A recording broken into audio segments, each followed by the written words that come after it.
Hay que decirlo que eso es un sentimiento generalizado, no solamente en Costa Rica, sino yo creo que en prácticamente todo el mundo. Costa Rica, hasta en Asia, hasta en Europa, España, Estados Unidos, yo creo que todos tienen como el mismo sentir de que los políticos les quedan debiendo. ¿Cómo sos diputada? Te sentás en el Congreso sabiendo que tu tata lucra una cantidad exorbitante con un edificio vacío a costa de los impuestos de todos, ¿verdad? Para mí la gente realmente ya no se enfoca para nada. De hecho, me sorprendería ver cuántas personas realmente ven los planes de gobierno antes de ir a votar. Esta opinión es impopular, pero yo recortaría, es más, yo cerraría el Ministerio de Cultura. O sea, para mí no tiene sentido transferirle plata a los artistas. Yo vengo como mandatario, como gobernante, a ponerle fin a eso para su beneficio. Plot twist, cuando soy gobernante se me olvidaron todos ustedes y ahora solamente es mi beneficio. La idea de concentrar el poder sobre un ser humano o sobre unos cuantos, teniendo la fe de que van a tomar las mejores decisiones por todo el país, a mí me parece descabellado. Yo no apoyo el sistema chino por el simple hecho de que no es una democracia y es una dictadura. Creo que hay maneras democráticas de tener buen crecimiento económico, como yo creo que el país al que yo más admiro en el mundo puede ser Suiza o Irlanda, que son países democráticos. ¿Cómo ven ustedes el modelo de El Salvador, man? Porque yo he visto muchas naciones de Latinoamérica que lo están viendo hasta como un ejemplo que les gustaría replicar. La aprobación de la gente no necesariamente quiere decir que esté haciendo las varas bien. Habría que ver quién es esa gente. Y con todo el respeto que yo voy a decir, la mayor cantidad de las personas no tienen educación política.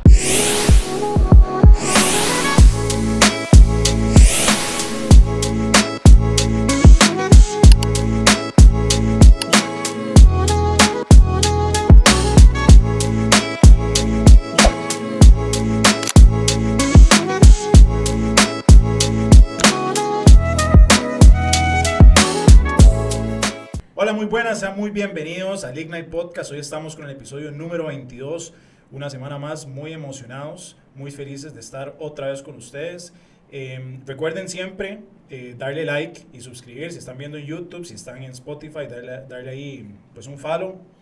Y nada, muy felices otra vez. Hoy tenemos un invitado muy especial y vamos a estar hablando de política nuevamente, que al parecer le gusta a la gente.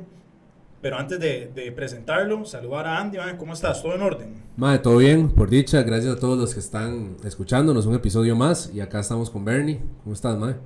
Muy bien, mucho gusto. Gracias por emocionado, el espacio, emocionado. por la oportunidad y vamos a hablar un ratico. Sí, buenísimo. Hoy vamos a estar hablando de por qué nosotros como costarricenses nos sentimos defraudados por la política. Creo que es algo que le sucede a muchas personas, incluyéndome a mí. Creo que ahorita que estamos en campaña electoral es algo que pues a mí me duele mucho, viendo tantos candidatos, viendo tantas propuestas, viendo tanto odio también. Creo que es algo que está sucediendo hoy en día.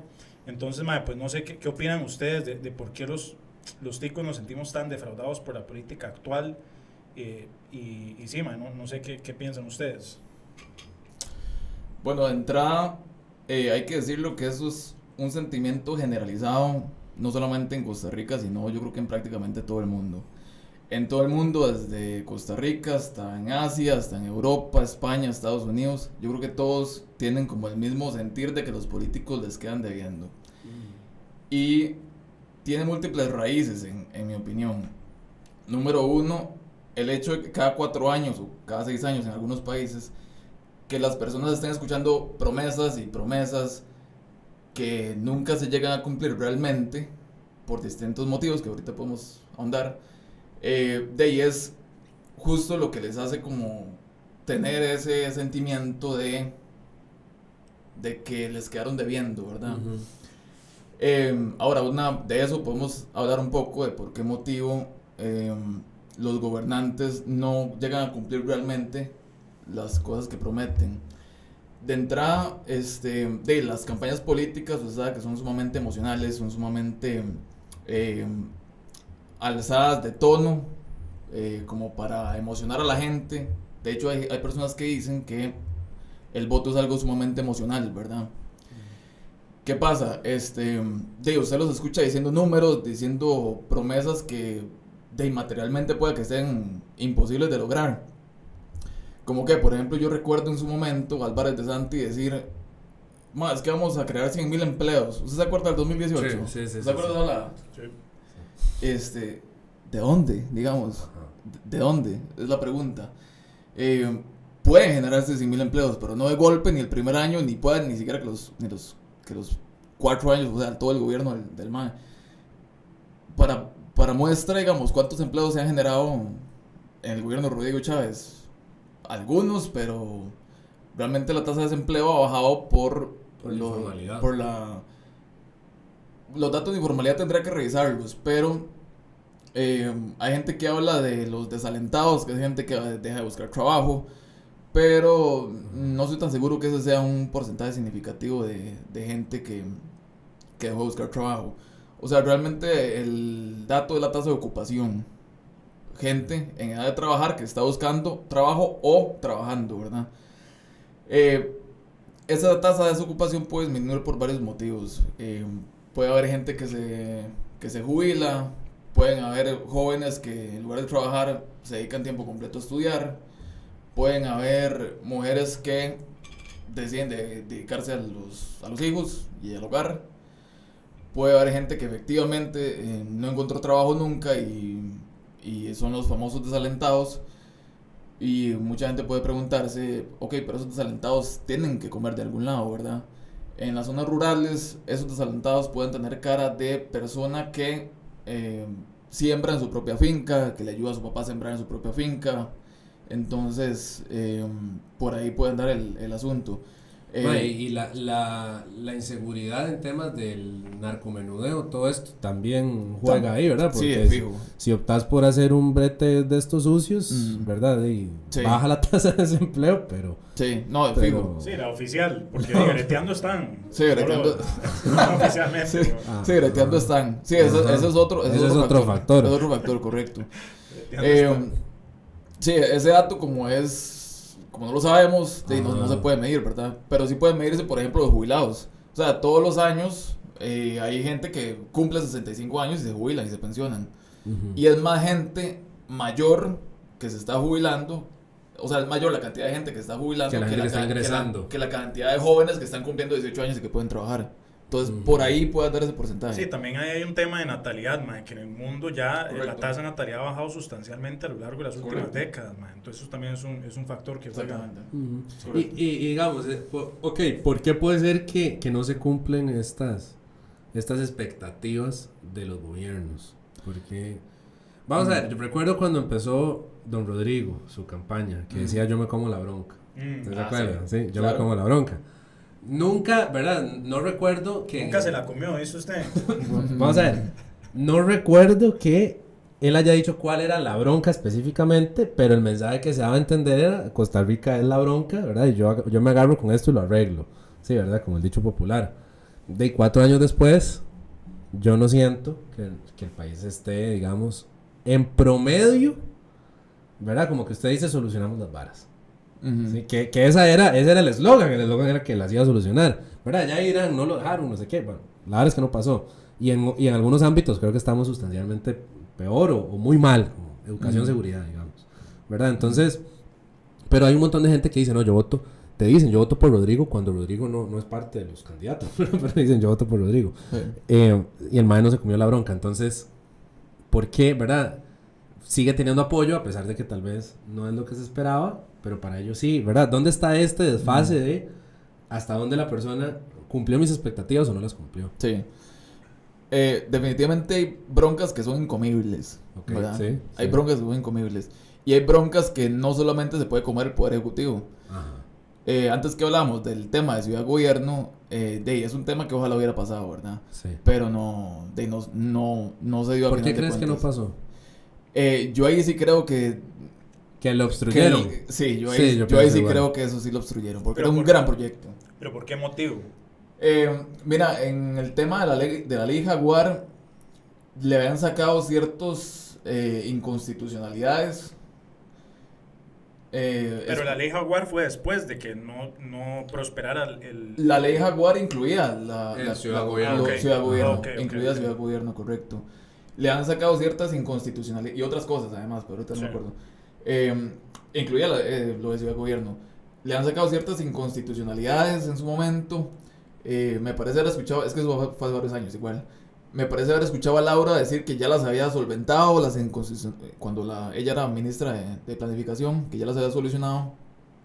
Y a final de cuentas eran temas técnicos con la Contraloría relacionados con el financiamiento del proyecto.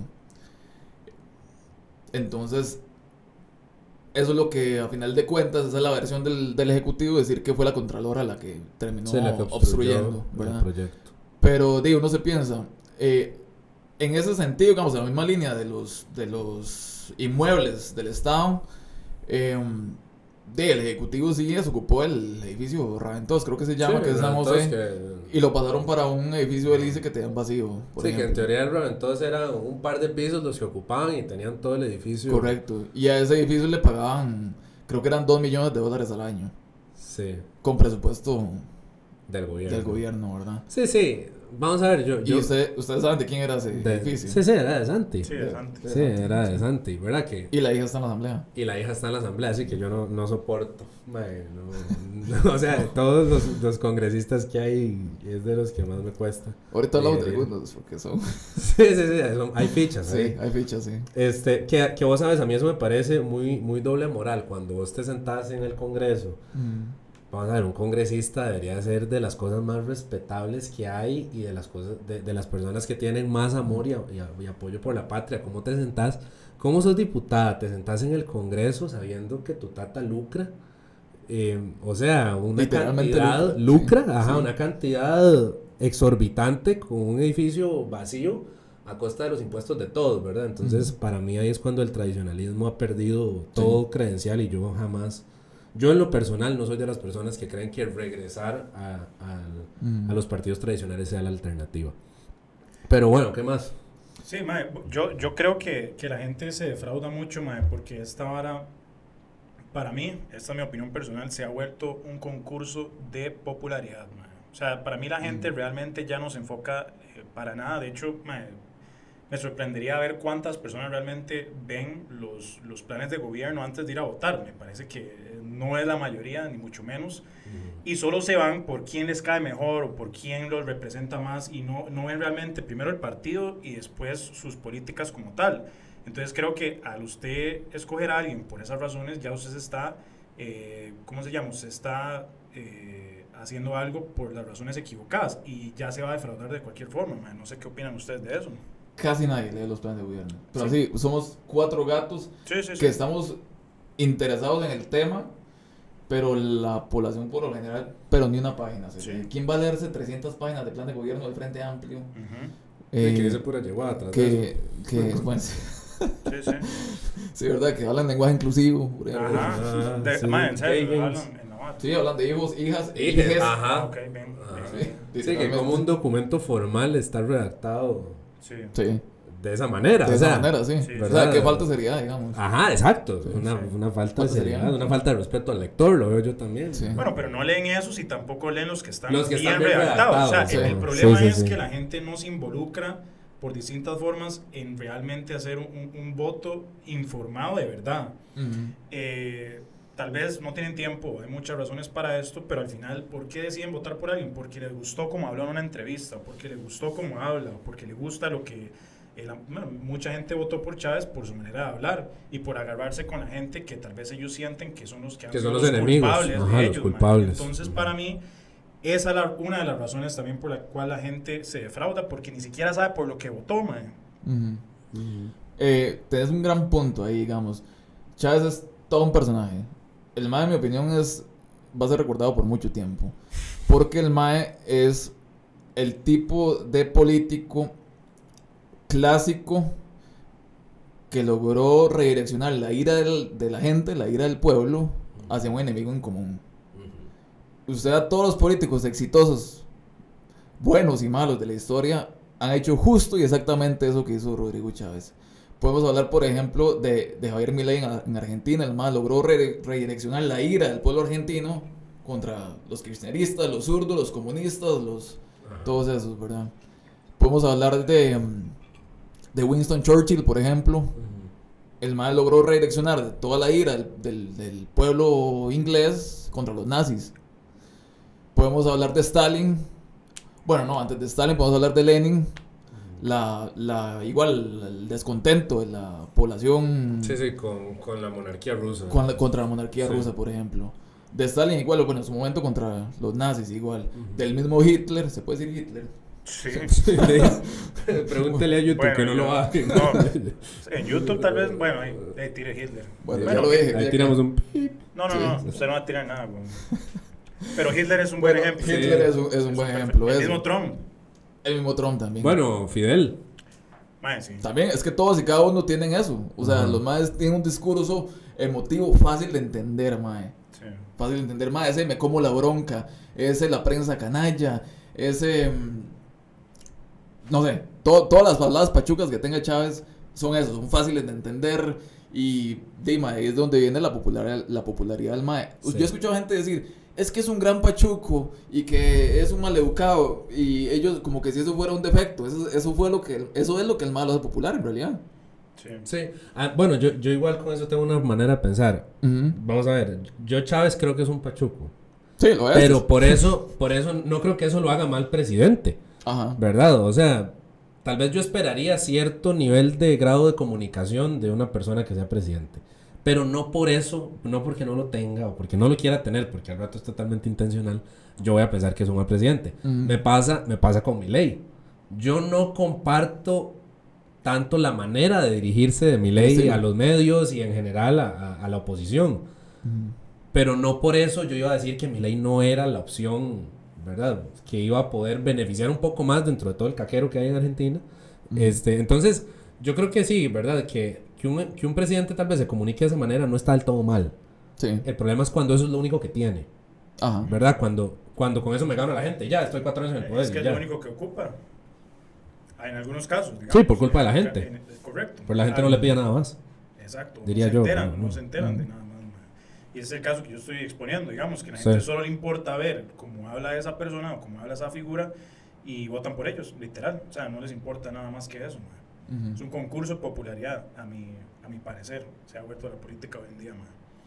A mí me interesa, mae. Vos dijiste que hay algunos, bueno, mencionaste prácticamente los peores de la historia, mae, algunos de ellos, pero mae, también que para bien hay unos, mae, que lo han logrado con esa misma fórmula.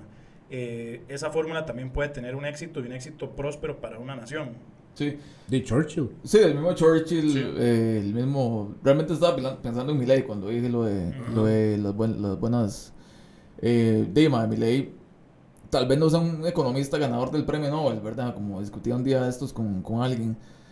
Pero si es un economista lo suficientemente competente como para entender cuál era el problema de Argentina, de su país, y hacer los recortes dolorosos necesarios para que el país no se fuera a la completa ruina.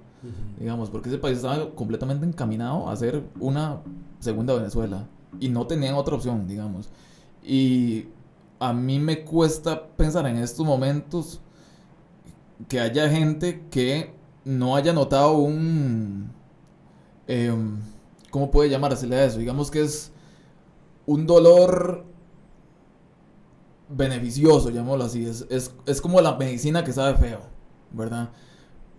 Digamos, la inflación es difícil de entender en cierto punto porque cuando usted comienza a tener cierto grado de inflación en un país, es beneficioso. Eso genera crecimiento económico. Pero cuando la inflación es incontrolable, creo que era Milton Friedman el que decía que es como tratar de meter la pasta de dientes dentro del tubo de la pasta de dientes de nuevo. No se puede. O sea, sacar un poquito Sí, volverlo a guardar. y volverlo a guardar, correcto. Esa es como una analogía que hay por ahí. Y eso es lo que hizo Milei. Milei agarró la pasta de dientes y la metió dentro del tubo de nuevo. Y para eso toca hacer recortes que a la gente le duelen. Le duelen en el sentido de que no más transferencias a ministerios de la mujer, no más transferencias a colectivos, recortes en... Bueno, no sé si habrá recortes en infraestructura en estos momentos y demás, pero recortes de todo tipo, los necesarios para que las finanzas públicas estén balanceadas y no generen déficits y que provoquen inflación permanente. Al mismo tiempo en Costa Rica creo que esa ha sido como la parte más positiva de Chávez. El MAE sí logró manejar bastante bien las finanzas públicas. ¿Qué se puede mencionar por ahí? Por darte un ejemplo, la estabilidad de la moneda ha estado bien, digamos. Hay inflación de cero, es un poco negativa, es un poco positiva, pero ha estado en cero la inflación. Yo creo que eso es como de las cosas más valiosas que han pasado en estos momentos, porque al haber inflación cero, de la plata puede alcanzarle a la gente. Digamos, inflación cero no es que estén bajando los precios, es que no suban ni bajen tampoco. La inflación alta es un aumento generalizado de los precios y la inflación baja es un aumento no tan acelerado de los precios. Pero, digamos, la estabilidad de la moneda es lo primordial. Cuando la moneda se debilita, pierde la confianza de los inversores, de los retenedores y la demanda de la moneda, y esa pérdida de la demanda de la moneda genera que el resto de los precios de la economía aumenten. Digamos, es un efecto que se conoce. Entonces, eso era de hecho lo que pasaba con el PAC. El PAC tenía déficits fiscales, llamémoslo así, crónicos, y a los más les valía, en realidad. A los más les valía.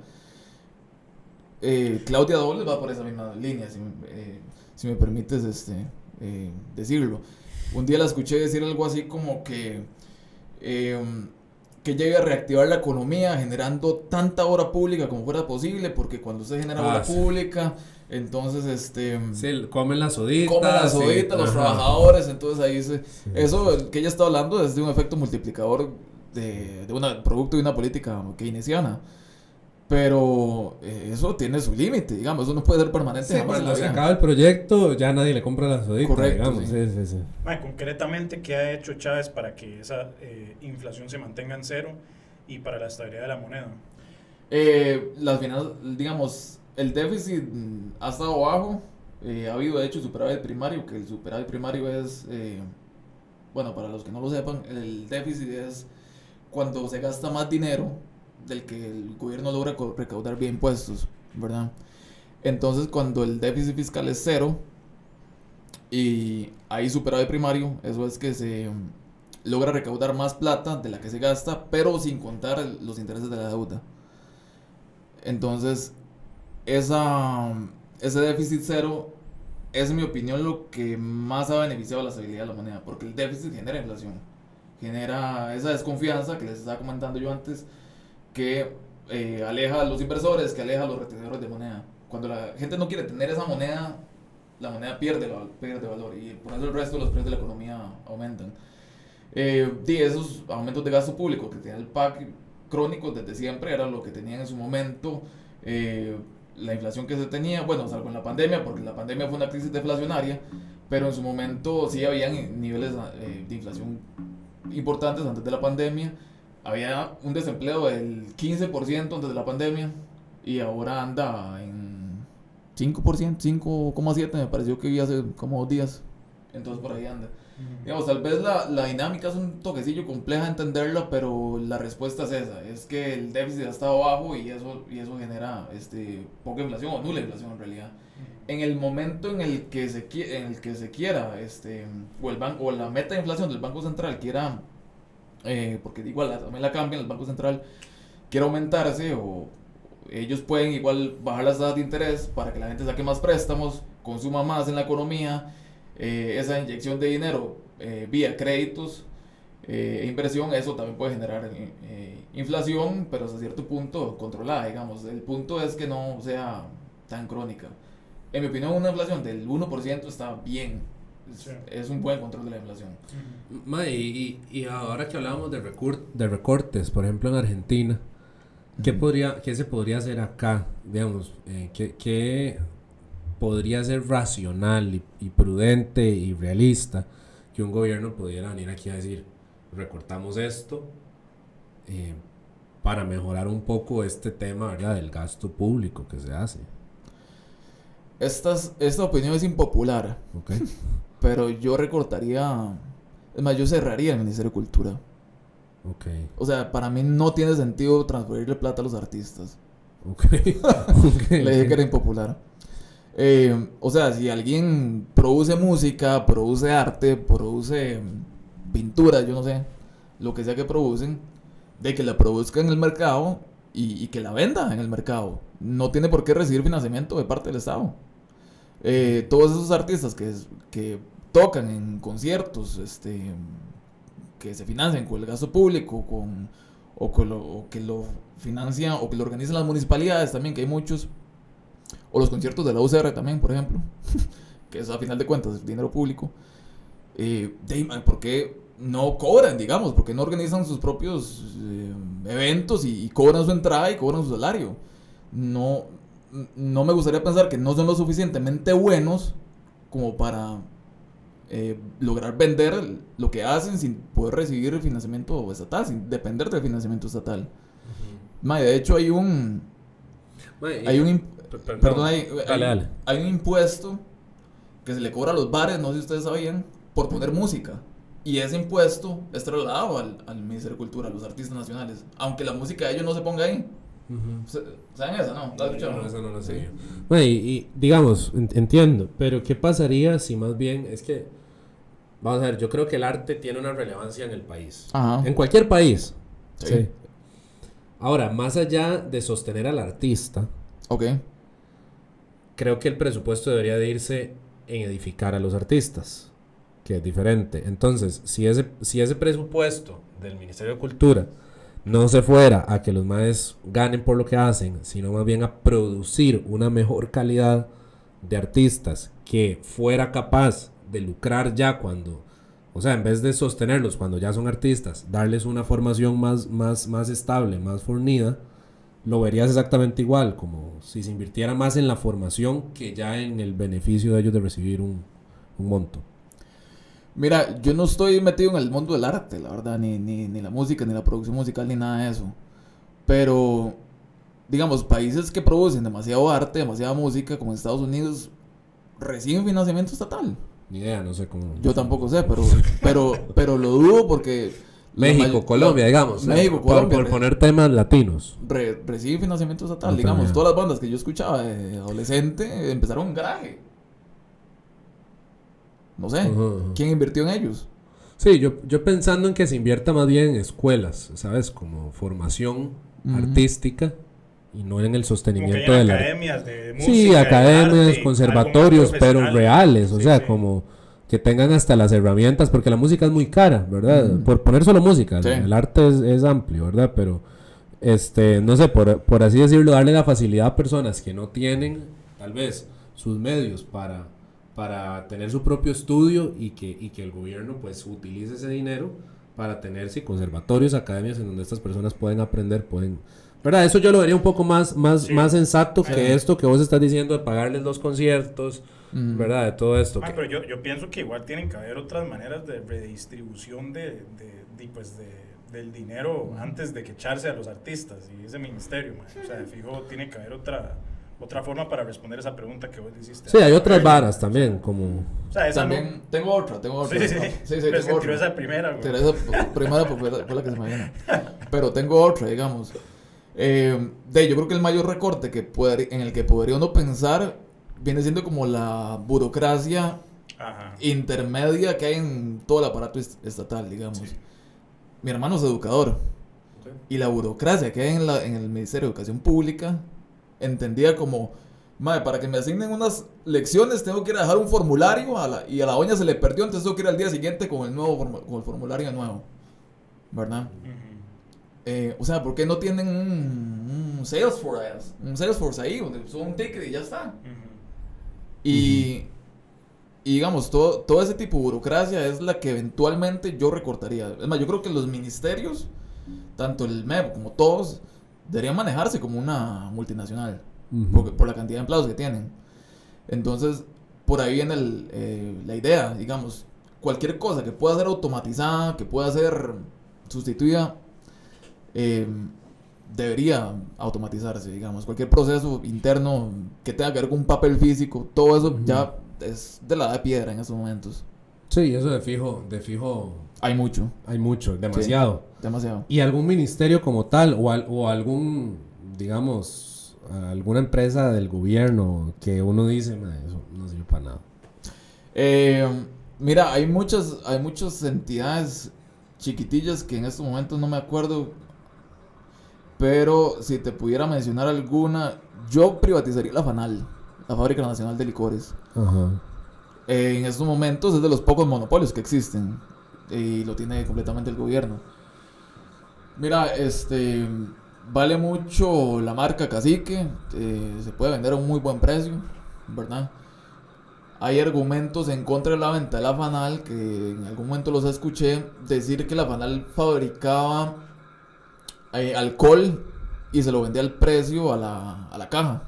El alcohol que usa la caja se lo fabricaba la Fanal.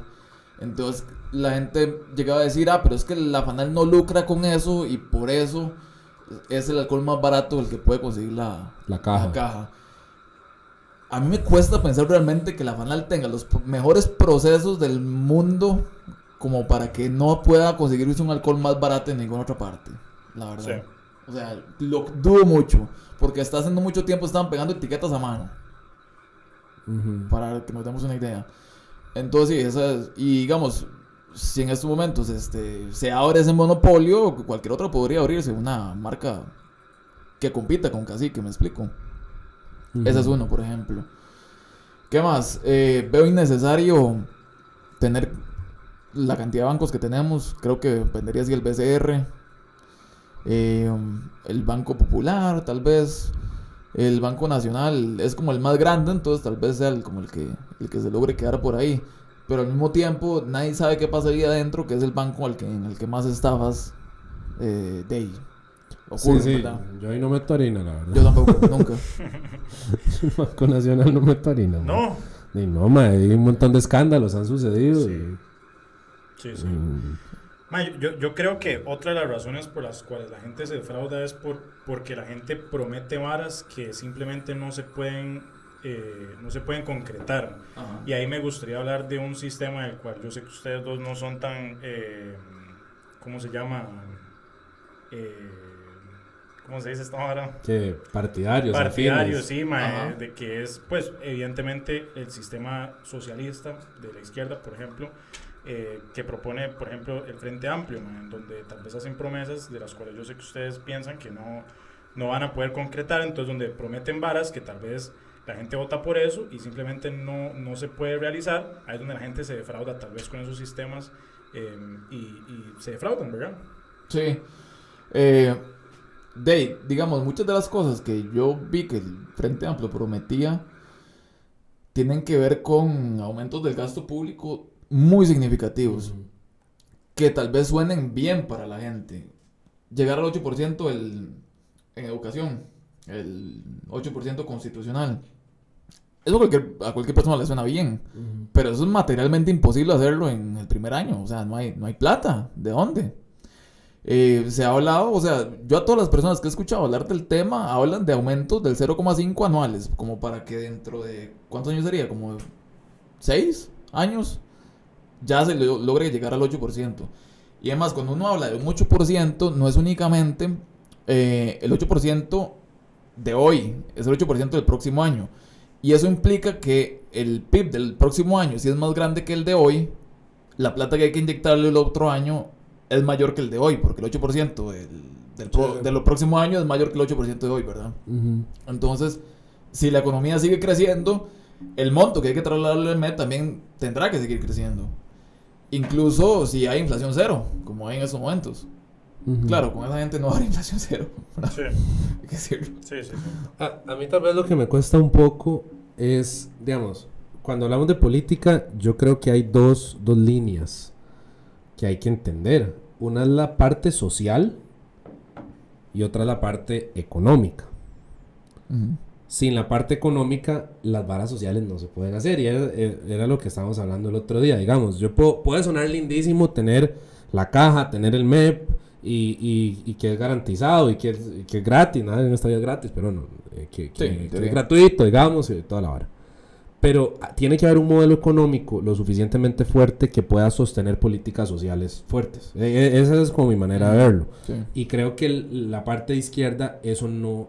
Yo nunca he conocido, al día de hoy, si hay alguien... Déjenme en los comentarios, no mentira.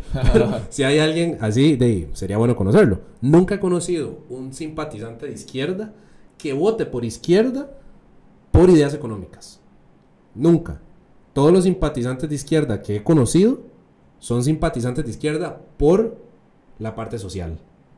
Por la parte de derechos, por la parte de minorías, Que no estoy diciendo que eso está enteramente mal.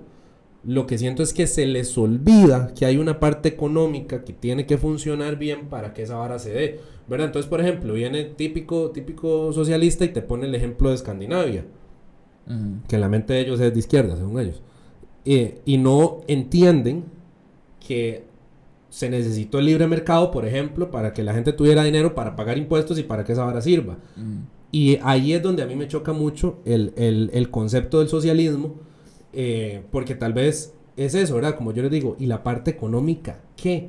¿De dónde me saco yo la plata para darle gratuitamente? Y dice, porque eso es lo que dice FA y toda esta gente, recaudando impuestos a los ricos. Recaudando impuestos a los ricos. Pero bueno, entonces, ¿cuál es el parámetro de ser rico? Porque yo he visto algunas por ahí que no me parece que eso sea solo para ricos. Creo que la clase media nos vamos en la tira.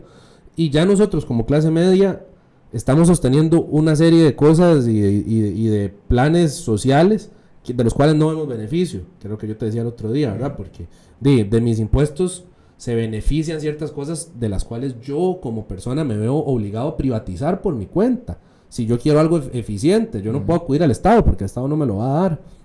Entonces ahí, ¿verdad? Creo que en esa parte, si nosotros entendemos la parte social y la parte económica, esta parte económica es la que yo digo, el socialismo no la sostiene. Sí, la parte económica del socialismo de ahí funciona a partir del sector público completamente. Ajá. De hecho, el socialismo como concepto es la abolición de la propiedad privada de los medios de producción, la explotación del hombre por el hombre y todas esas habladas. Y digamos, la manera en la que funcionaría una economía socialista es enteramente con empresas estatales. Fue como funcionó la Unión Soviética. Y el problema es que esa clase de organización económica tiene distorsiones sumamente graves. Digamos, la empresa privada en sí funciona a base de incentivos. El dueño de la empresa quiere hacer dinero. Y para lograr hacer dinero, logra ubicar las necesidades de los consumidores para poder fabricar o dar el mejor servicio o mercancía posible para que le compren y él lograr su objetivo inicial, que era hacer dinero. ¿Cuál es el objetivo de una empresa estatal? Les pregunto. De, no sé, hacer crecer el Estado. El objetivo de una empresa estatal, tal y como funcionaba en la Unión Soviética, era cumplir con el plan central del Comité Central de Planificación Soviética. O sea, hacer caso. Trotsky, de hecho, tenía una frase icónica, decía, antes se decía que el que no trabaje, que no coma. Ahora se dice que el que no obedezca, que no coma. Así de terrorífico es eso, digamos. ¿Y por qué las empresas, siguiendo en la línea soviética, por qué las empresas estatales eran así de ineficientes en su momento? Porque ellos no pretendían darle un buen producto al consumidor, al ciudadano soviético de la época, sino que ellos buscaban hacer caso, y para lograr cumplir con ese mandato central, los maes tenían que mentir en ciertos sentidos, como diciendo, para lograr fabricar todo esto ocupamos más materia prima, más gente, más tiempo. Y el problema es que el comité también sabía esas cosas. Entonces, esa negociación de entre ocupo más gente, más recursos y más de esto, es todo lo contrario a lo que pasa en la empresa estatal. Porque la empresa estatal trata de ocupar menos gente, menos recursos para dar este servicio. O sea, es el concepto completamente opuesto a la productividad. Y por eso es que de ahí hay escasez de casi todos los productos que usted puede imaginar. Hay poca comida, hay pocos carros. Cuando usted en la Unión Soviética pedía un carro únicamente en su vida, duraban 10 años dándoselo, por ejemplo. También es mentira, por ejemplo, que en esas empresas hubieran algún tipo de derechos laborales, porque no lo sabían. Si usted llegaba tarde, lo castigaban con una reducción del 25% de su salario, lo leí hace pocos días. O si usted se ponía malcriado, lo castigaban y lo condenaban a 6 meses de trabajo forzado, por ejemplo. Aquí, si es una empresa privada, usted hace algo mal, lo echan. Sí. Pues nadie lo va a ir a mandar a picar piedra, ¿verdad? ¿Y por qué entonces usted cree que hay una alza en la gente votando por ente socialista. Hace esta semana votaron en Nueva York a un mayor socialista, Mamdani. Aquí también agarró mucha fuerza el Frente Amplio. ¿Por qué cree usted que la gente entonces está tan defraudada con esto que está acudiendo a este tipo de modelos de los cuales usted comenta que no hay prosperidad? Mae, el marxismo es muy persuasivo. Como filosofía es sumamente persuasiva. Yo lo he leído. Y hay un momento en el que uno dice, mae, esta vara como que sí tiene sentido, ¿verdad? Hasta usted se van hasta aquí no se queda pensando. Pero tiene sentido dentro del mismo marxismo. Cuando uno ve unas críticas de adentro para afuera, de afuera para adentro, ya uno dice, sí, esto ya no tiene tanto sentido, ¿verdad? Entonces, la gente que estudia el marxismo en la universidad, que es donde casi todo el mundo lo estudia, transforman esa filosofía en un discurso simple, persuasivo, populista, y es donde consiguen el montón de votos, que de fijo es lo que hizo ese chaval, el musulmán, ¿verdad? Que no lo he visto tanto, la verdad. Como decía, está este señor, el español, que se llama Antonio Escotado, no sé si lo han visto, un señor viejito, ¿se lo ha visto? Sí. Él decía justo eso, que el marxismo es un perfume embriagador, y que esa gente promete el cielo, pero que termina dándonos el infierno, en la tierra. No, y es lo que ha pasado, que acá, ¿verdad? Con todo el respeto que la gente se merece por ser seres humanos, yo quisiera invitar a que si hay una persona que ha sido partidaria del socialismo y está escuchando esto, que verdaderamente reflexione sobre algo. Porque si nosotros nos ubicamos en la Revolución Cubana, se les prometió el cielo y la tierra. No se les dio, ¿verdad? Y así nos podemos ubicar en la Revolución Bolchevique en Rusia, en cualquiera. O sea, cualquier tipo de revolución de izquierda en la historia de la humanidad ha sido igual, casi que calcada. Sí. ¿Verdad? Hay un enemigo que parece súper opresor, a veces puede ser que lo sea. Yo tampoco es que estoy diciendo que no existe, que no hay que poner límites a las empresas privadas, o que no hay gente súper sucia aprovechándose de otros. Yo no estoy diciendo eso, pero siempre está esta dialéctica de opresor, la persona oprimida. Correcto. Y yo vengo como mandatario, como gobernante, a ponerle fin a eso para su beneficio.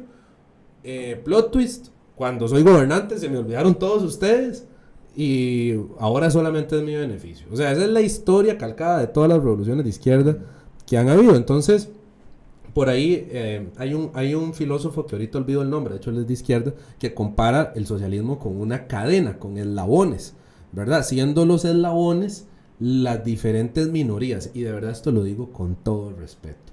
¿Por qué? Porque el socialismo endulza el oído de las personas que verdaderamente, históricamente han sufrido cosas y les dice, conmigo eso se acaba. Y cuando tienen los votos reunidos, eso no se acabó.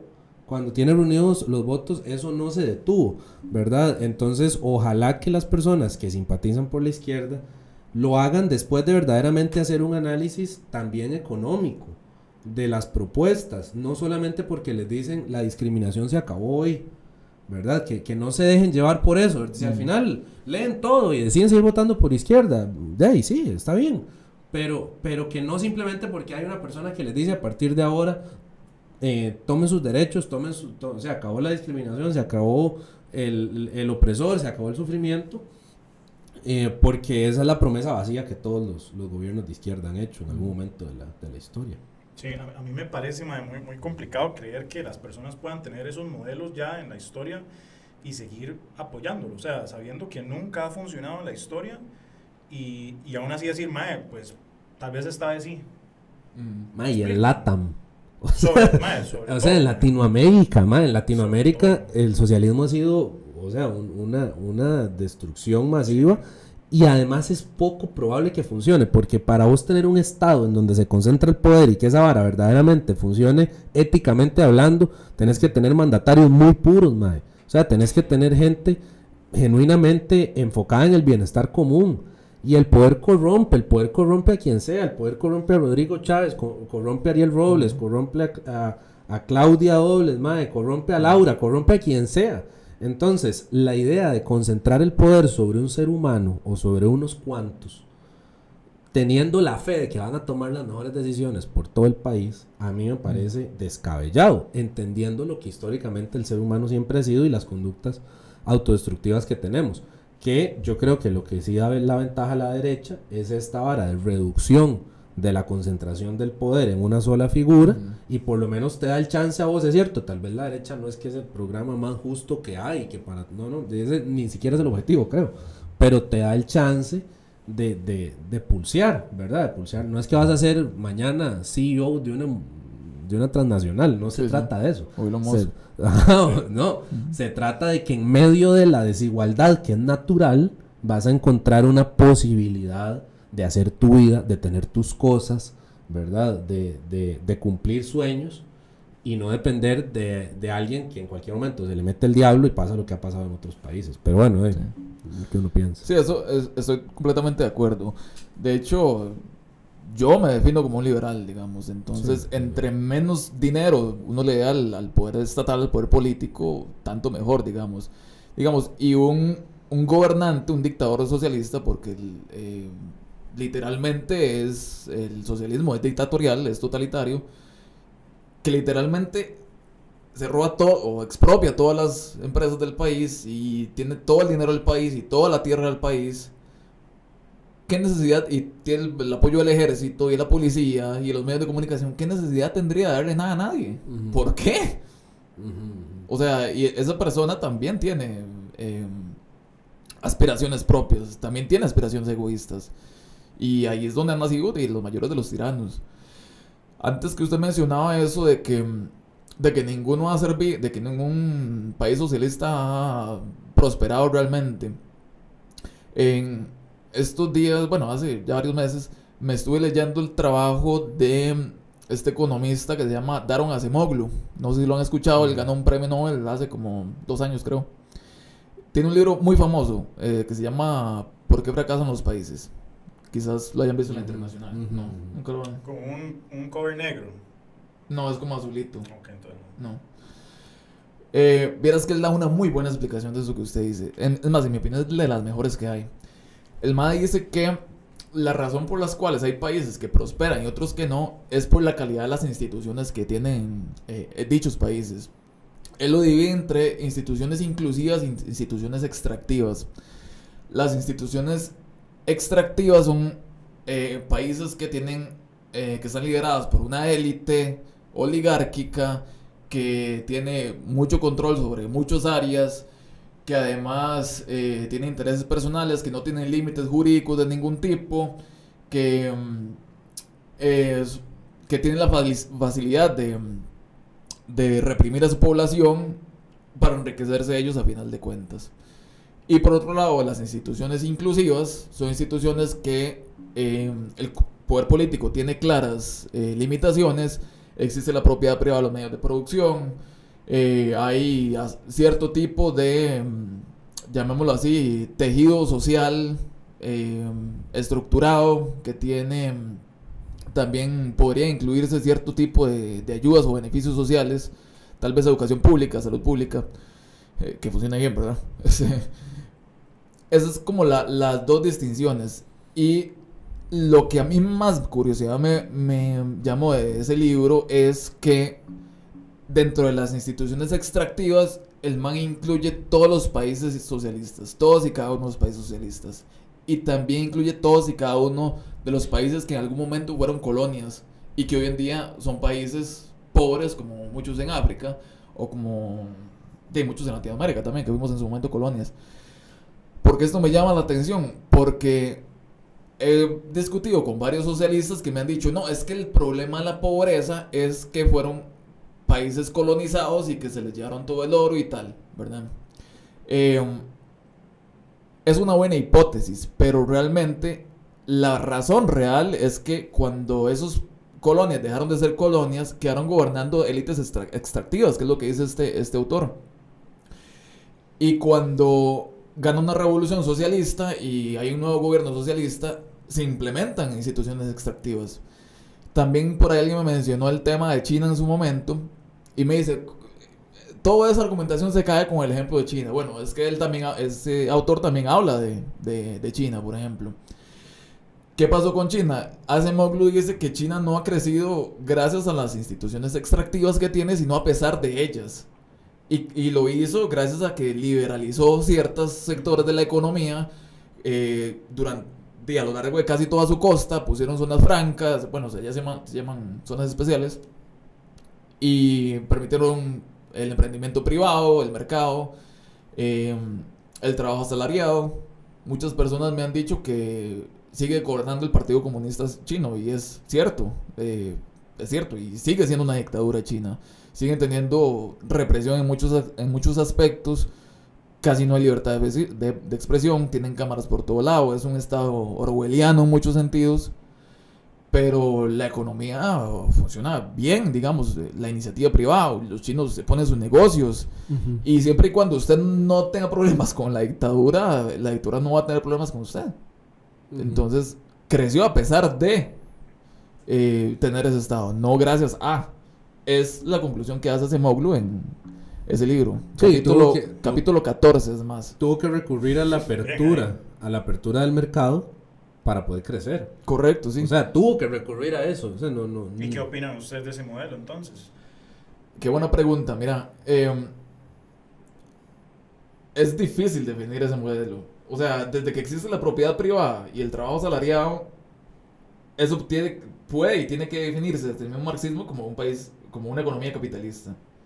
Si no fuera una economía capitalista, no existiría el trabajo asalariado. Es lo que se supone que tiene que abolir el socialismo. La propiedad privada de los medios de producción y la explotación del hombre por el hombre.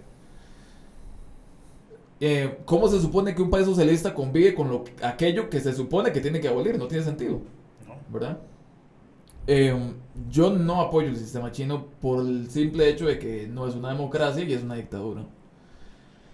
Creo que hay maneras democráticas de tener buen crecimiento económico, yo creo que el país al que yo más admiro en el mundo puede ser Suiza o Irlanda, que son países democráticos y que han tenido grandes niveles de crecimiento económico. Entonces, no hace falta poner una dictadura para tener prosperidad.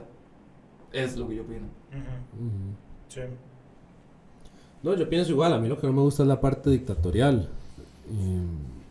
Tampoco nunca he estado ahí como para saber exactamente qué te vive un chino promedio, ¿verdad?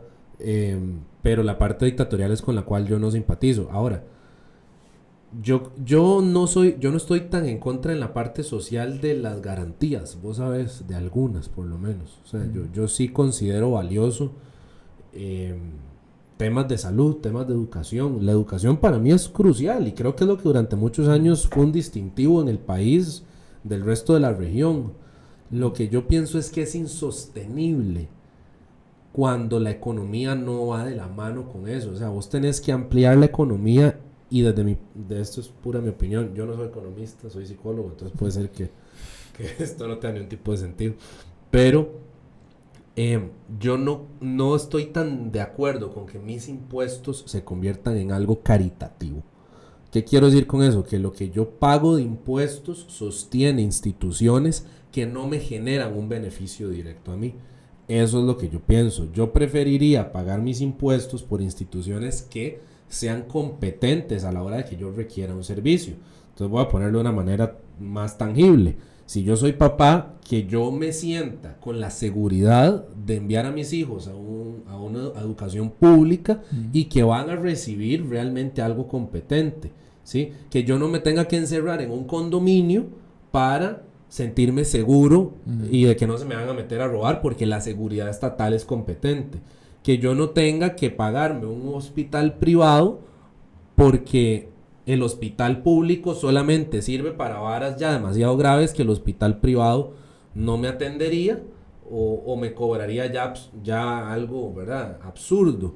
Esa es la parte que a mí me choca. Yo no estoy en contra de que se hagan garantías para la gente y de que se busque ayudar a ciertas personas. No creo en el asistencialismo, pero sí creo que es importante ofrecer oportunidades y todo esto.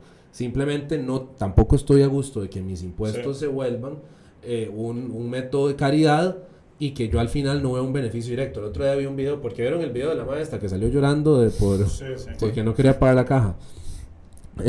Y vi la respuesta de una colega, de hecho una psicóloga, que hablaba de todo esto, ¿verdad? De que gracias a la caja entonces otras personas pueden ir a verse su salud y no tienen que andar robando para poder acceder a eso. mae, ya estamos en un país reinseguro. O sea, si el objetivo del sistema solidario es que yo pague para que otra persona se pueda educar y no se vaya a vender droga o a asaltar o a hacer sicariato, no está funcionando porque eso está cada vez en crecimiento. O sea, no es como que gracias a ese pago de impuestos el país está siendo seguro o que la gente no tiene que ir a asaltar para no sé, para verse en un hospital. Entonces, esa es la parte tal vez que a mí más me chocaría de un modelo ya más socialista, ¿verdad? Sí. Yo preferiría, si algún día llego a pagar altos impuestos por garantías sociales, que yo también las pueda usar. ¿Y cómo ven ustedes el modelo de El Salvador, mae? Porque yo he visto muchas naciones de Latinoamérica que lo están viendo hasta como un ejemplo que les gustaría replicar.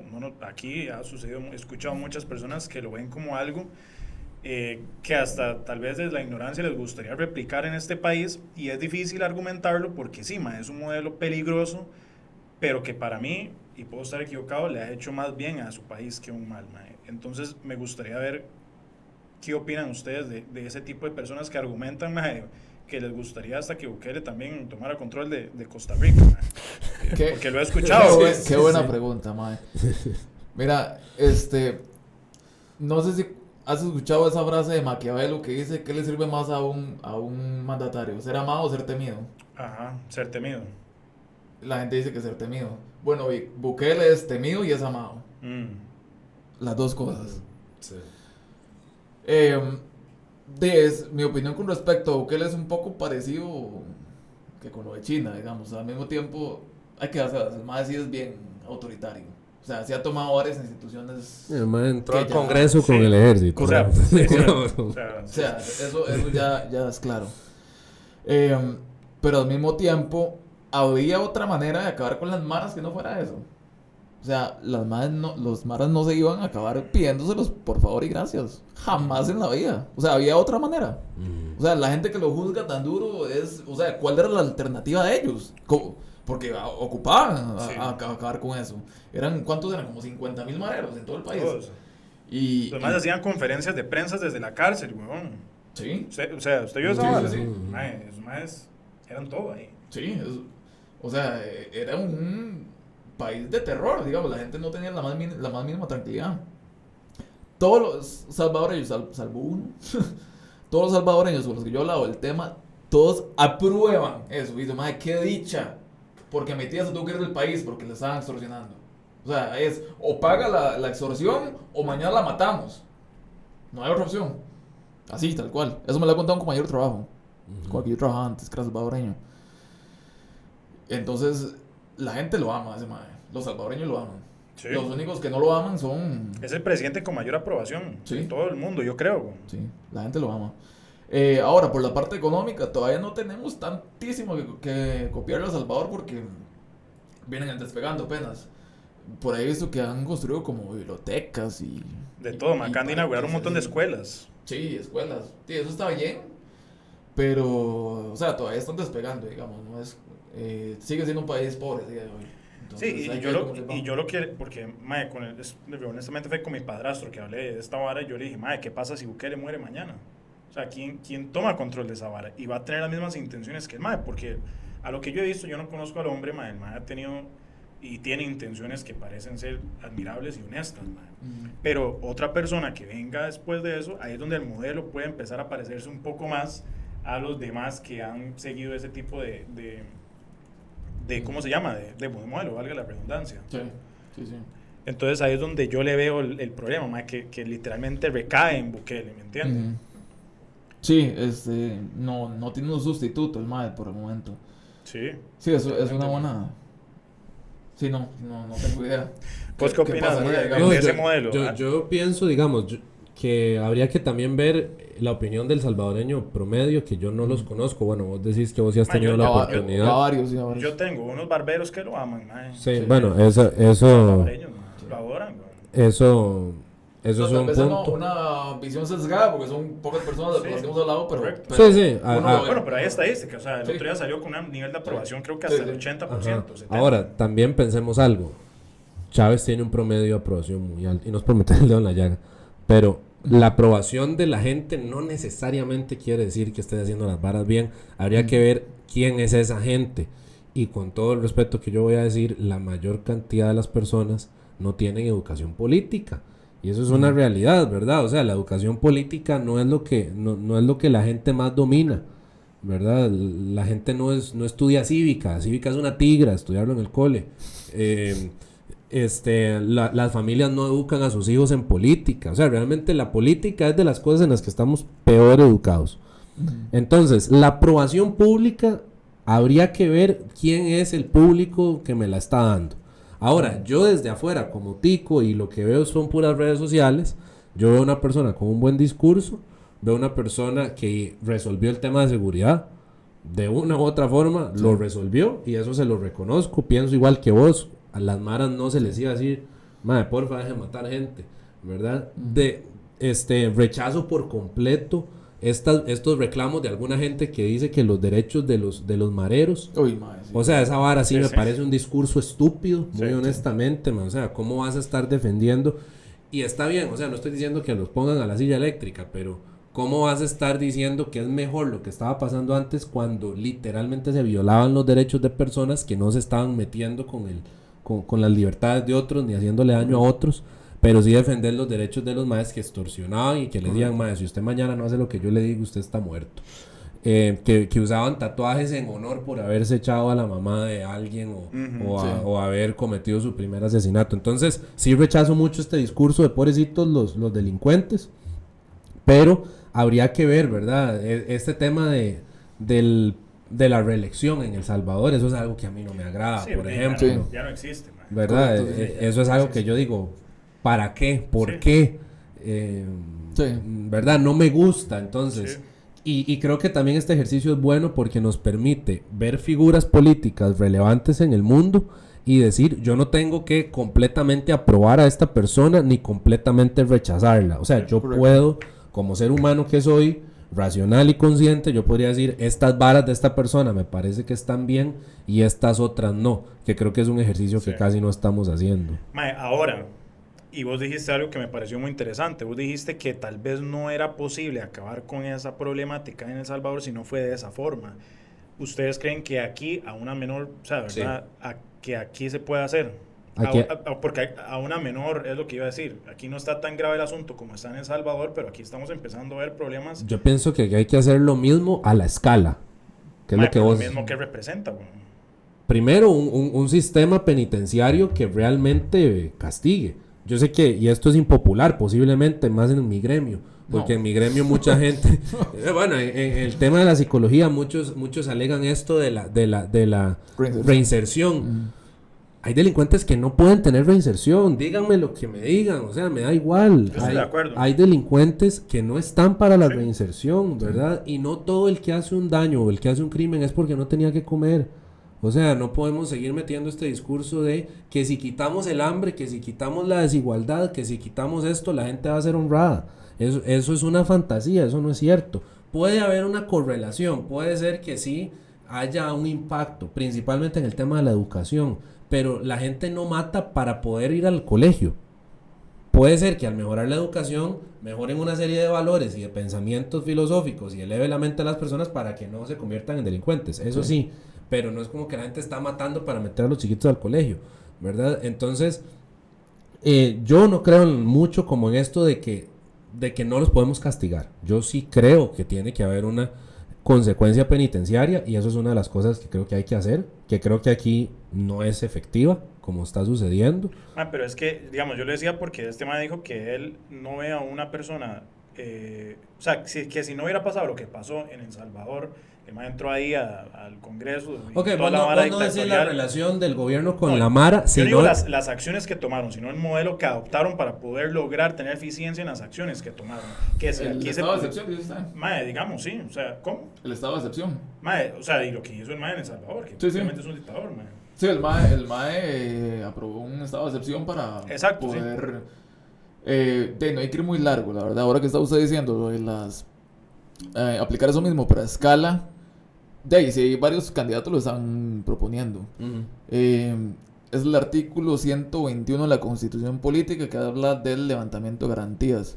Eso lo está proponiendo hasta el momento. Se lo ha escuchado a Fabricio, a José Aguilar, que lo tuvieron aquí, y a Laura. Y a Laura, sí. Esos tres es a los que se lo he escuchado hasta este momento. Que esa vara lo que propone, tengo entendido, es levantar por un momento esta idea de que nadie se le puede meter a usted a su casa, nadie se le... O sea, del gobierno, ¿verdad? Que la fuerza policial del gobierno no puede interferir en ciertas cosas. Eso se levantaría en ciertos barrios específicos. Ajá, sí, es específico geográficamente. En ciertos barrios específicos para poder dar con estas personas que... Y también requisarlos de una forma, ¿verdad? Algo así mencionó José ese día. Esa parte no estoy bueno, seguro. puede que Sí, digamos, en la Constitución de la parte de garantías individuales, me parece que es a partir del artículo 21 que habla de que la vida humana es inviolable, que quien se halle bajo la protección de las leyes nunca será un esclavo, y todas esas. Pero algunas de las específicas que el artículo 121 permite levantar es que el domicilio, la casa sea inviolable, la libertad de tránsito y otros ahí, que no me acuerdo. El otro es la libertad de reunirse, algo así, ¿verdad? O sea, ese mecanismo no es nada descabellado en el marco jurídico costarricense. O sea, es algo que la Constitución lo permite. Sí. O sea, no es algo que se esté inventando José o Laura o Mauricio. Lo que costaría, no sé si esto funciona así, te pregunto, lo que costaría es tener el apoyo del Congreso. Totalmente. O sea, ya ve dónde la gente va a saltar. Correcto, digamos, para poder hacer eso, el mismo artículo 121 especifica que ocupa 38 votos, mayoría calificada. Y puede ser por un máximo de 30 días, puede ser en todo el país o en algunas zonas específicas, y puede ser también, ¿qué era lo otro? Sí, temporal, geográficamente. Me faltaba una cosa, pero se me olvidó. Bueno, ahí lo recordaré después. Pero sí, básicamente es eso. Sí, yo pienso que son medidas, yo estaría totalmente a favor. O sea, es que yo no sé si la gente lo mide, pero... Y el que no esté de acuerdo pienso que tendría que proponer otra vara, porque no, o sea, si la otra opción es quedarnos así como estamos terrible, ¿verdad? Y realmente el país sí está, hace poco, que eso se lo he criticado mucho a Rodrigo, que tiró la línea de que se matan, bueno, hace poco no, eso fue hace rato. Hace ratillo que se matan. De que eso se matan entre ellos, ¿verdad? Sí. Eso de fijo no, ¿verdad? O sea, eso de fijo no, entonces yo sí pienso o yo sí esperaría del próximo gobernante una mano dura, digamos, realmente un efecto en contra de eso. Que ahora que digo esto, tal vez para ir cerrando, ¿qué podríamos hacer nosotros tres y la gente que nos está escuchando para evitar o reducir la probabilidad de salir decepcionados de nuestro voto de las siguientes elecciones? Bueno, para mí es informarse, o sea, realmente escuchar debates, escuchar propuestas, leer propuestas, tomar, aunque sea el tiempo de verdaderamente educarme y votar por alguien que, o sea, no estoy diciendo que tenga que ser izquierda o derecha, pero que se afine a lo que yo realmente creo, y eso creo que podría por lo menos quitar que yo me defraude por la falta de educación, porque ya después la gente puede o no puede cumplir lo que hace, pero si yo realmente estoy educado a la hora de votar, al menos me defraudé porque me mintieron, no por falta de saber lo que estaban proponiendo, me explico, no sé qué opinas vos. Sí, completamente de acuerdo, y añadiría una que requiere un esfuerzo adicional, que es evaluar qué tan posible es que esas promesas sean realizables. Claro, sí. Evaluarlo, porque hay cosas inlogrables realmente. Tampoco creerle a la gente que dice que va a regalar plata, porque hay gente que dice que va a regalar plata. Entonces, no creer eso. Sí. Bueno, yo creo que nuestra audiencia no es de gente que tal vez tenga este pensamiento, pero por si hay alguien, no voten porque eso es lo que ha votado su familia toda la vida, por favor, ¿verdad? Yo ahora les comentaba antes de empezar a grabar el video que le preguntan a un señor, tampoco era tan señor, tenía que tal vez sus 50 y pico, ¿verdad? Que por quién iba a votar, y tira que Liberación, le preguntan que por qué, porque eso fue lo que me enseñaron desde pequeño, esa fue la respuesta. Por favor, gente, de verdad, no voten porque eso es lo que votaron sus papás, no no voten tampoco, esta es retadora creo para algunas personas, no voten por lo que algunos partidos en algún momento lograron, porque lo que eso pasó era en otro contexto y con otras personas. Entonces, no ir a votar por Liberación porque en algún momento me gustó un gobierno de Liberación, o porque sé que o porque Figueres papá tal vara, o por las garantías sociales de, ¿verdad? El Calderón. Entonces, votemos al hoy, ¿verdad? Votemos al hoy. Estoy muy de acuerdo informándonos. Creo que eso nos puede ayudar un poco.